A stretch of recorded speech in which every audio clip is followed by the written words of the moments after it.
welcome to another brand new edition of T Watches a Scary Movie. My name is T, and of course, we are talking scary movies. I appreciate you tuning in for another brand new episode of the show. Remember, new episodes of the show go up every Wednesday night at 8:30 p.m. Mountain Standard Time, and you can find that by going to the link tree, which is linktr.ee/T Scary Movie. If you hit subscribe to my link tree, that'll get you all the access to the video versions of the show through YouTube, through the audio-only version of the show, through your favorite podcasting platforms, to my TikTok for hilarious new horror videos, and to my letterbox for those written reviews. And as I put up way more reviews than just a Wednesday night episode on a weekly basis, you are definitely going to want to get subscribed so you can check out all the stuff that I'm talking about in the world of horror. And it's a great time to do so because, folks, I got reviews up in the last week here for Lisa Frankenstein, for Warm Bodies, for Sugar Hill, Vampire in Brooklyn, and so many others. And tonight, I am talking Death by Temptation, but again, hit that subscribe button because coming up, I got reviews for Vampire's Kiss, Ganja and Hess, and Eve's Bayou. You don't want to miss it, folks. It's that time to stay in the horror game right now because we're talking Black History horror and romantic horror as well. So hit that subscribe button, folks, so you stay up with everything that I'm going to be discussing. But let's get right into it. I said that I'm talking about Death by Temptation tonight, and we are jumping right into that review. Now, funny enough, I never even heard about this film until maybe sometime in the last 10 to 15 years. I definitely did not hear about it in the early 90s or growing up, which is kind of crazy to me because for those of y'all that have seen this film, and for those of y'all that haven't, this film centers around a pair of childhood friends, one who's currently living in New York and the other who comes to visit him, and it talks about the morality of sex and being out there in the world and engaging in carnal desire and fornication and all the evil that comes with that.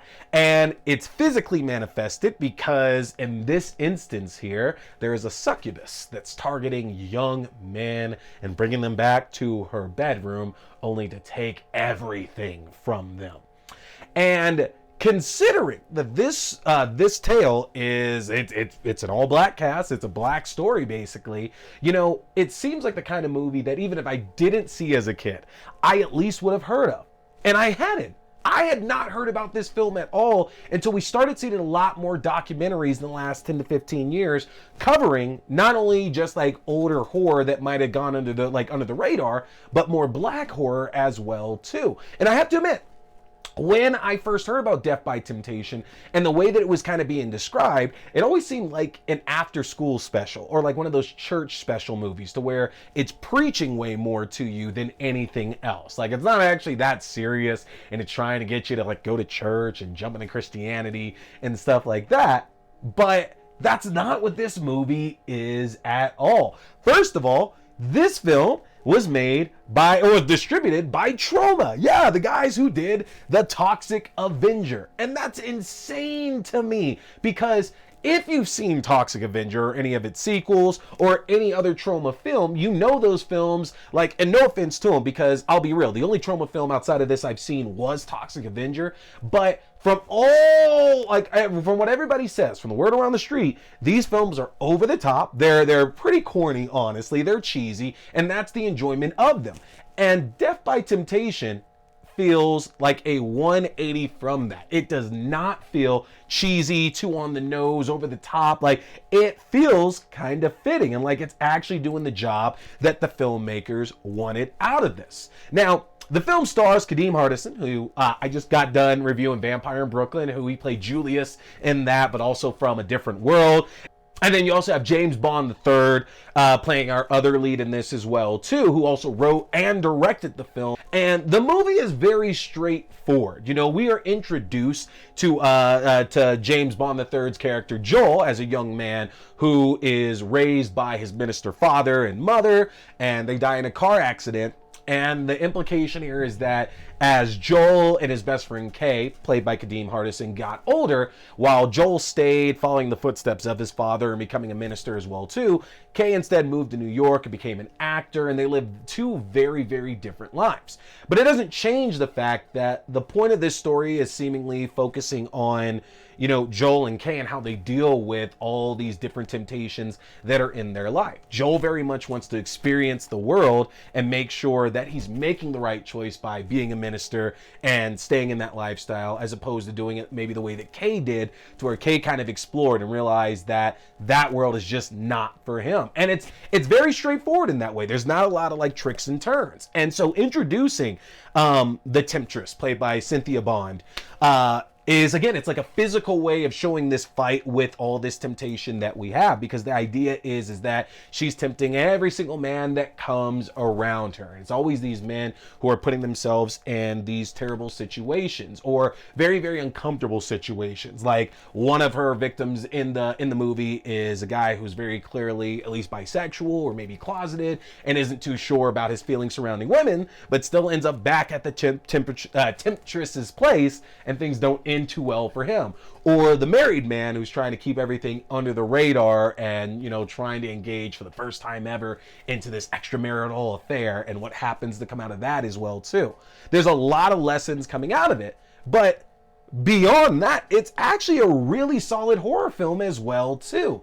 Now, I'll admit, earlier on, very similar to Sugar Hill, I did a review on that recently as well too, the killings and like the deaths at the beginning kind of seem maybe a little bit more humorous, and you kind of feel like, well, they deserve that one, sucks to be them. But as more and more of them happen, and these like deaths get way more brutal and violent and visceral, and you see that our temptress, our succubus, you know, she's pretty much like what's the word, like, it doesn't matter who it is, basically. It could be anybody. She's not like picking men specifically who are these bad evil men or anything. Doesn't matter. If you're a man, she's going to try to tempt you. And so that might be the one thing that dilutes the message of the film a bit. But ignoring that, though, it's a really well done movie, honestly. I think the temptress, I think Cynthia Bond does an amazing job in the role. You know, she's seductive, she draws you in, but also she has that ability to just scare the absolute hell out of you in certain situations as well too. I think that Kadeem Hardison works more so as our lead for a good chunk of this film, because we have to remember, he's not actually the lead of this film. James Bond III as Joel is actually our lead of this movie, and Joel does a fantastic job. But I think what works so well is the dichotomy between Joel and Kay, because we get to see the way that Kay interacts with this woman and knows that something is wrong, and even when he doesn't know something is wrong at that point, it shows that he's not kind of jumping headfirst into the situation like so many of the other men in the movie are portrayed to do so. Whereas Joel, who again has not seen, you know, the pleasures and passions of life and all the dangers that are out there, can't, you know, see the forest from the trees at that point, is just drawn into this terrible situation. And that adds to the fact, this little subplot, to where one of the men who's not really feeling the temptress too much has an idea of what might be going on. And honestly, it cracked me up, and at the same way I felt validated, because it's like, you know what, any other movie, this kind of role wouldn't be there. And to kind of spoil it, Bill Nunn plays this character, Dougie, that turns out is a cop who has been assigned to investigate these supernatural cases. And in any other movie, I feel it would be this cop who's investigating it, but nobody else believes him, and it's, you know, it's like the department doesn't take him seriously or anything. But the way they play Dougie is that Dougie is just kind of like a chump who has no luck with women, but this part of his life is 100% true. And then, like, there's no questions about it. There's no jokes about it. It's taken as face value. He tells Kay what the situation is, and there is no second question about that at all. And I love that characterization, because considering this film could very much be over the top, it plays it very close to the chest and makes it a lot more serious than it probably could come off there. That being said, I absolutely think this is a film worth checking out, because one, if you're a trauma fan, this is the most serious trauma film I feel you could actually see. But not only that, for a cautionary tale, it's actually like pretty well done. There's some great acting in it. The kills are fantastic, and it's actually scary as well too, folks. I feel stupid for sleeping on this for so long at this point, but I've made up for that mistake by checking out Death by Temptation, so you need to go and check that out as well too. Let me know in the comment section what you think about it. How did this feel stacked up against all the other Troma films you might have seen as well too? I want to hear about it. Let me know down in the comments here on YouTube, folks. But that's going to do it for me tonight. Make sure you're hitting that like button. Make sure you're hitting that subscribe button. And I'll be back here soon with some more great reviews for y'all. My name is T. We've been talking scary movies. Stay scared. Hey everybody, looking for a great way to stay up to date on horror news as well as read the best of articles on anything scary out in the world right now? Then you need to head over to the Fangoria shop and get yourself a subscription. If you go to shop.fangoria.com/AXDEW, you can use my own personalized 20% discount to save 20% off on Fangoria magazine subscriptions, as well as 20% off any other items in their fantastic shop. This is a great deal. If you've ever been wanting to get yourself a subscription, now is the time to do so. Head to shop.fangoria.com/AXDEW.